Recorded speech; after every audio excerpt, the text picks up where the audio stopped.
الآن إلى ممثل أرمينيا. Among the many lessons that we have come out of our own tragedy, the Armenian genocide, we have learned, unfortunately, that a reconciliation process could be delayed for decades or even generations. This was the first modern genocide perpetrated under the cover of the First World War, shows the extent of which humanity can degrade in the absence of an international system of security and protection of human rights and fundamental freedoms. There is nothing new in stating that ending impunity for heinous mass atrocity crimes is vital for restoring justice and normalcy. This is especially relevant to the crimes and conflicts driven by extreme nationalism or ideologies. In 1939, just before the Nazi invasion of Poland, Adolf Hitler told his generals, and I quote, "The aim of war is not to reach definite lines, but to annihilate the enemy physically. It is by this means that we shall obtain the vital living space that we need." Who today still speaks of the Armenians, end of quote. Mr. President, we also learn from the history that the scourge of war and genocide crimes repeat themselves cyclically with frightening frequency in different parts of the world, resulting in enormous loss of human lives and social, political, and regional unrest. Mr. President, I would like to respond to the distinguished ambassador of Armenia concerning the remarks about the 1915 events. As it is well known, genocide is a precisely defined concept in international law, and its proof requires high standards of evidence. That's why this concept must not be used lightly to promote spurious historical narratives.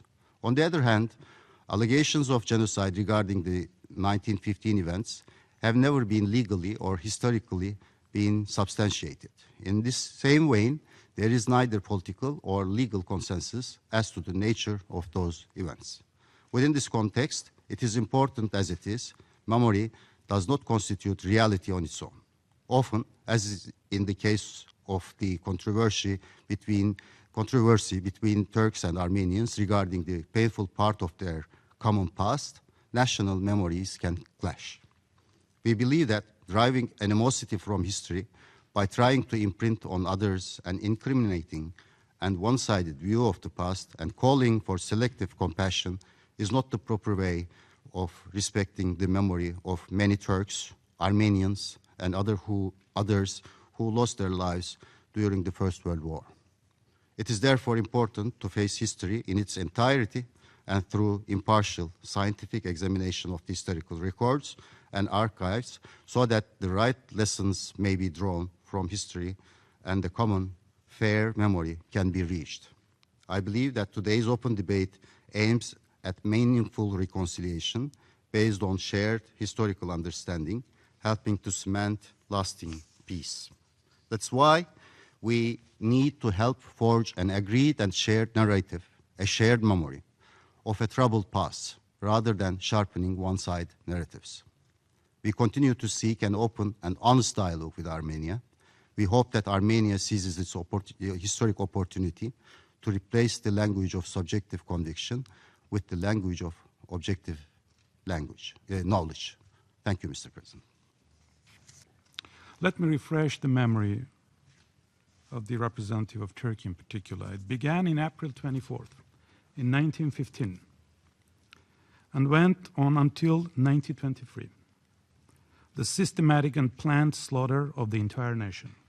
It is defined as genocide, and it is called Armenian genocide. It began on that fateful day, Mr. President, when the Ottoman Turks round up 300 Armenian leaders in the Constantinople. These community leaders, writers, philosophers, professionals were executed. On the same day, 5,000 of the poorest Armenians were butchered in the streets of the city.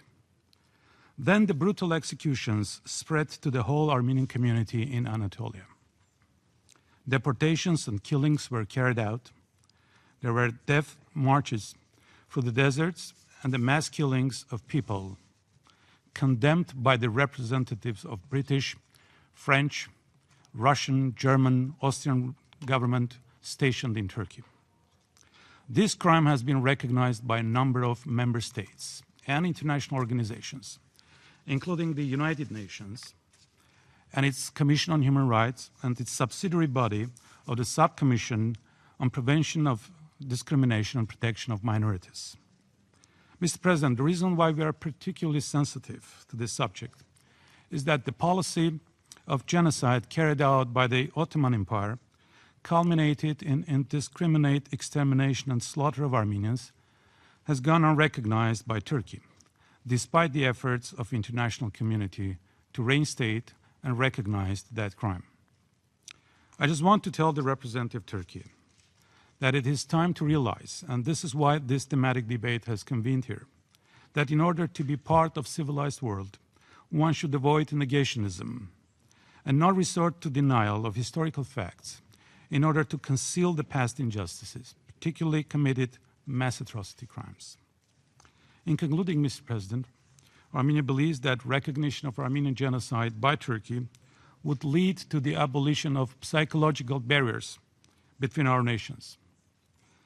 As we approach the centennial commemoration of this crime in 2015, we call upon United Nations, member states, other international organizations, civil society groups to continue taking appropriate steps and actions aimed at recognition of that crime against humanity in order to prevent its horrendous repetition in other parts of the world.